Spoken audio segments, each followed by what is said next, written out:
વર્ષ છે 1527। ખાનવાનો રણસંગ્રામ ખેલાઈ રહ્યો છે। માથે બપોરનો ધગધગતો અને તકતકતો સૂરજ તપી રહ્યો છે।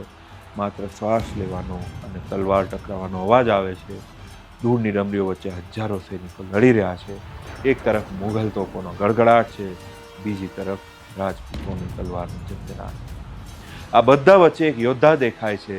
તેનું શરીર લોહીથી લથબથ છે। તેની એક આંખ નથી, એક હાથ નથી, છતાં તે ડાબા હાથે તલવાર વીંજી રહ્યો છે, જેના શરીર પર 80 ઘા હતા।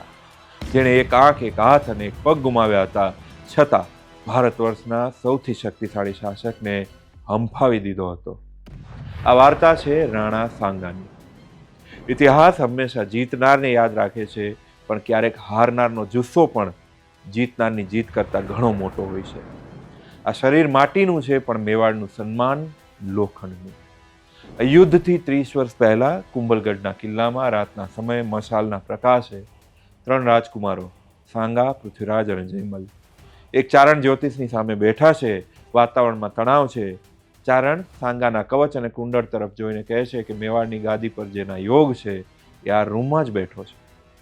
ત્રણેય ભાઈઓ એકબીજા સામે જુએ છે। પૃથ્વીરાજ સૌથી મોટો ભાઈ અને ગુસ્સામાં તલવાર પર હાથ મૂકે છે અને ચારણને પૂછે છે કે નામ બોલ મહારાજ, કોણ બનશે રાણા? ચારણ ડરે છે, પણ સાંગા તરફ આંગળી ચીંધીને કહે છે કે સંગ્રામસિંહ। પૃથ્વીરાજનું મગજ છટકે છે। તે તલવાર ખેંચે છે અને સીધો સાંગા પર વાર કરે છે।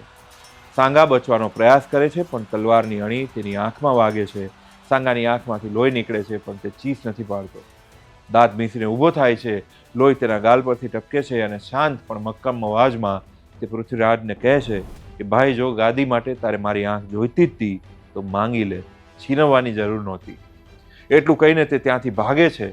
પૃથ્વીરાજ અને જયમલ તેની પાછળ પડે છે, પણ કિલ્લાની દિવાલો પરથી સાંગા અંધારામાં ગાયબ થઈ જાય છે।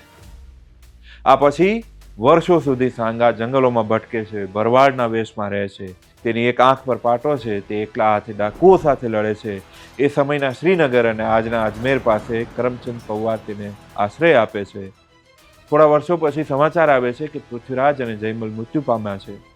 સાંગા મેવાડ તરફ પાછા ફરે છે। લોકો જય એકલિંગજીના નારા લગાવે છે।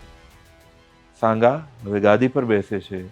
હવે સાંગા માત્ર એક યુવાન નથી, સમયની થપાટે તેમને એક પરિપક્વ અને ખતરનાક યોદ્ધા પણ બનાવી દીધા છે। એક એવા યોદ્ધા જે તેઓ કદાચ આ કિલ્લાની દિવાલોની અંદર ના બની શક્યા હોત।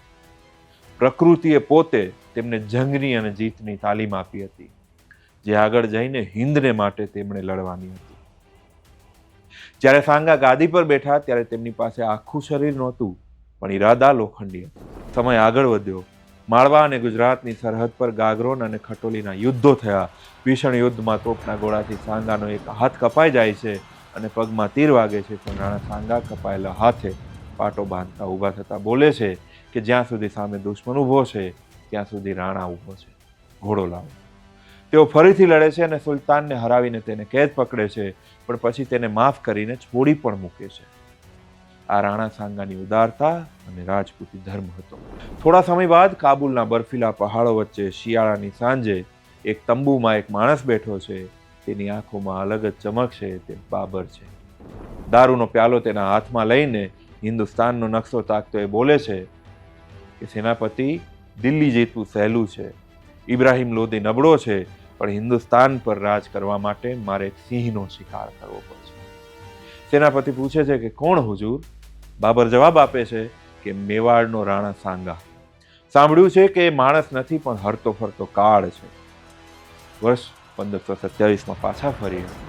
ખાનવાના રણ મેદાનમાં સાંજ પડવા આવી છે। મુઘલોની તુલુગમાં યુદ્ધ પદ્ધતિ અને તોપો સામે રાજપૂત સેના તૂટી રહી છે। રાણા સાંગા હાથી પર સવાર છે। અચાનક એક તીર આવીને તેમના માથામાં વાગે છે। તેઓ બેભાન થઈને ઢળી પડે છે।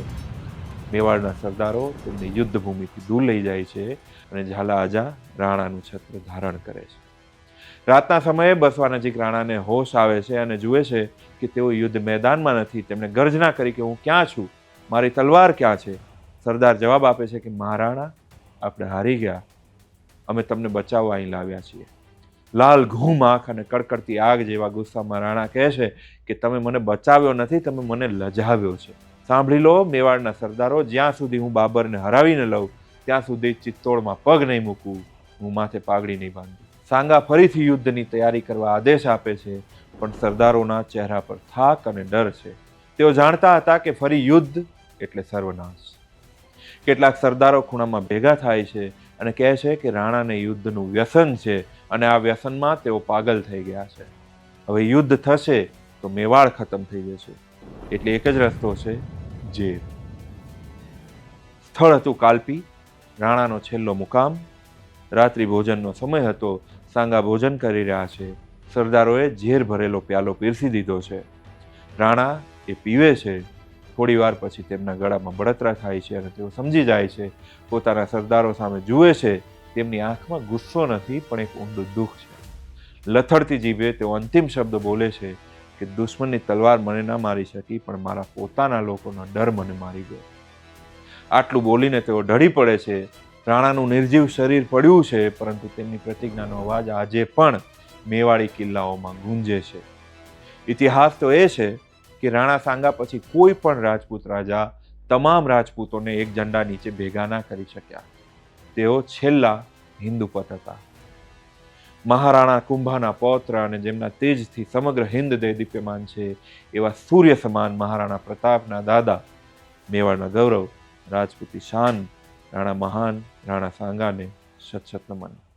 નમસ્કાર.